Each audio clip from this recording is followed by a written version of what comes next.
நம்ம பாடம் 33 பாட் 33 லெசன் 33ல இவ்வளோ நாள் படிச்ச அந்த படிப்பில இருந்து ஒரு பயிற்சி. அதாவது நாம் படிச்சது என்னமாவது புரிஞ்சிருக்கா? நமக்கு ஏதாவது தெரியுதாங்கிறதுக்கு ஒரு பயிற்சி. உங்களுக்கு நீங்க இன்னொரு ஆள்ட்ட சொல்லிட்டு நான் படிச்சிருக்கேன் ஏதாவது தெரியுமான்னு சொல்றத இப்படி பயிற்சியா எழுதி பார்த்தாலே ஓரளவுக்கு உங்களுக்கு சரி நம்ம படிச்சது கொஞ்சம் மனசுல பதிஞ்சிருக்குன்னு ஒரு ஐடியா கிடைக்கும். பார்க்கலாம் பாருங்க. நீங்கள் எதை கொண்டு சிவப்பு மையால் எழுதுகிறீர்கள்? நீங்கள் தெரியும் உங்களுக்கு. எதை கொண்டு, எதன் மூலம், எதனால், எதன் மூலம், எதை வைத்து, எதை கொண்டு தெரியும்? சிவப்பு மையால். சிவப்பு, ரெட் கலர், சிவப்பு. லால் அப்படின்னா சிவப்புன்னு அர்த்தம். மை, சியாயி நம்ம ஏற்கனவே படிச்சிருக்கோம். எழுதுகிறீர்கள் உங்களுக்கு தெரியும். நீங்கள் வந்தா எழுதுகிறீர்கள் என்னென்ன சேர்க்கணும் நீங்க யோசிச்சு பாருங்க. அப்புறம் பாருங்க, நான் திருநெல்வேலியில் இருந்து வருகிறேன். நான் திருநெல்வேலியில் இருந்து வருகிறேன். நான் அங்கே என்ன வரும் அது ஞாபகம் வச்சு எழுதணும். ப்ரெசன்ட் என்ன எழுதணும் அதை பார்த்துக்கணும். பள்ளியில் மாணவருக்கு பாடம் பயிற்றுவிக்கப்படுகிறது. இந்த படுகிறது இப்ப படிச்சோமே அந்த இது பயிற்சிக்கு வந்திருப்பாரு. பள்ளியில், பள்ளி பிளஸ் இல், மாணவருக்கு, மாணவர் பிளஸ் இக்கு, பாடம் சொல்லிக் கொடுக்கப்படுகிறது, கற்பிக்கப்படுகிறது, பயிற்றுவிக்கப்படுகிறது. இப்போ இந்த பாடத்தில் தான் படித்தோம். அதுக்கு ஒரு கொஞ்சம் விளக்கமும் நம்ம சொன்னோம். அதை கொஞ்சம் நீங்கள் பயிற்றுவிக்கப்படுகிறது, கற்பிக்கப்படுகிறது, சொல்லிக் கொடுக்கப்படுகிறது என்னதுன்னு அதை எழுதிப்பாங்க. அடுத்த வாக்கியத்தை பார்க்கலாம். சுரேஷின் வீட்டிலிருந்து பள்ளி ரொம்ப தூரம். சுரேஷ் இன் வீட்டில் இருந்து, வீடு இருந்து, சுரேஷ் இன்னு வீடு இருந்து, சுரேஷின் வீட்டில் இருந்து பள்ளிக்கூடம், ஸ்கூலு, பள்ளி ரொம்ப தூரம். அதுக்கு என்ன எழுதணும் எழுதிக்கணும். அப்புறம் பாருங்க 5வது வாக்கியத்தை பார்க்கலாம். நாம் கண்களால் தான் பார்க்கிறோம். கண்களாலேயே பார்க்கிறோம். தானும் ஏயும் ஒண்ணுதான். கண்களால் தான் சொன்னால்தான் கண்களாலேயேனாலும் ஒண்ணுதான். அப்ப நாம் கண்கள் ஆல் ஒரு வேற்றுமை உறுப்பு இந்த இடத்துல இருக்கு. தான் கண்களால் தான், கண்களாலேயே என்னதுன்னு கொஞ்சம் பாருங்க. பார்க்கிறோம் பிரசன்டென்ஸ் தான். நாம் வந்திருக்கு.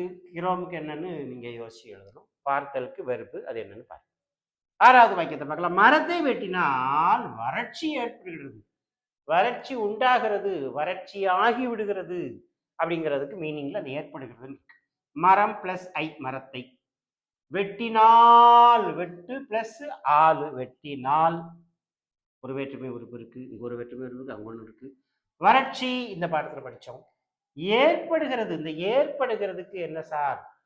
அது இது வரைக்கும் நம்ம படிக்கலையே. ஏற்படுகிறது, உருவாகி விடுகிறது, ஆகி விடுகிறது அப்படி சொல்லலாம். வறட்சி ஆகி விடுகிறது சொல்லலாம், வறட்சி ஏற்படுகிறது சொல்லலாம். இந்த ஏற்படுகிறது ஆகி விடுகிறதுங்கிறதுக்கு என்ன சொல்லலாம்னா படு ஜாத்தாக. நாம அதை வேணா எழுதி காமிக்கேன். ஆனா படு ஜாத்தாக நம்ம இந்த பாடத்தில் படிச்சோம். ஜாத்தாக ஜாத்தாக ஜாத்தா வரும். இந்த ஆகி விடுகிறது, ஏற்பட்டு விடுகிறது, உண்டாகிறதுங்கிறதுக்கு இந்த படு ஜாத்தாகங்கிறத நம்ம யூஸ் பண்ணுவோம். வறட்சி வார்த்தை கூட நீங்க படு ஜாத்தாக போட்டாச்சுன்னா வறட்சி ஏற்படுகிறது அப்படி சொல்லலாம். அந்த படு ஜாத்தாகங்கிறத இந்த இடத்துல ஒரு நினைவுக்காக வச்சுக்கோங்க. அதை அழிச்சதை ஞாபகம் வச்சு எழுதுங்களான்னு பார்க்கலாம். அடுத்து பாருங்க. எல்லோரிடமும் அன்பாக பேசுங்கள். எல்லோர் பிளஸ் இடமும். இந்த பாடத்தில் அதாவது சிறப்பாகவே படித்தோம். இடம் என்ன, மிடம் அதெல்லாம் படித்தோம். எல்லோரிடமும், அனைவரிடமும் அன்பாக. நம்ம தாகமுள்ள, அன்புள்ள, தாகத்தோடு, அன்போடு அந்த மாதிரிலாம் படிச்சிருக்கோம். பேசுங்கள், பேசுங்கள் அது ஒரு சாதாரண வெறுப்பு ப்ரெசன்டென்ஸில் இருக்கு. இங்கள் வந்தனால ப்ளூரல்லையும் நீங்க காமிக்கணும். ப்ரெசன்டென்ஸையும் காமிக்கணும், ப்ளூரல்லையும் காமிக்கணும். அடுத்தது 8 பாருங்க. நாம் வாய் மூலம் பேசுகிறோம். நாம் வாய் மூலம் பேசுகிறோம். சாதாரண ஒரு சிம்பிளான ஒரு வாக்கியம் தான். அப்பா வீட்டிலிருந்து வெளியே கிளம்புகிறார். நம்ம வண்டி ரயில் கிளம்புச்சுங்கிற அந்த மாதிரி உள்ள கிளம்புதல் அந்த அர்த்தத்தில் வரக்கூடிய இதுதான் இது. அப்பா வீட்டிலிருந்து வெளியே கிளம்புகிறார், வெளியே புறப்படுகிறார், அந்த மாதிரி மீனிங்.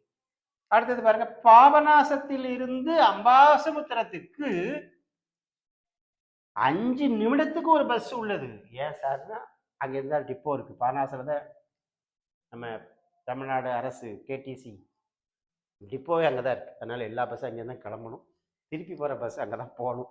அதனால நம்ம விக்ரமசிங்கபுரத்துக்கு அடுத்த ஊர் தான் பாபநாசம். பாபநாசங்கிறது விக்ரமசிங்கபுரத்தோடு சேர்ந்தது தான். எந்த ஊர்லேருந்து எப்போ கிளம்புனாலும் விக்ரமசிங்கத்துக்கு வரலாம், ஏன்னா எல்லா பஸ்ஸும் டிப்போக்கு வந்து தான் ஆகணும். அதனால பாபநாசத்தில் இருந்து அம்பாசமுத்திரத்துக்கு இருந்து இக்கு 5 நிமிடத்திற்கு ஒரு பஸ்.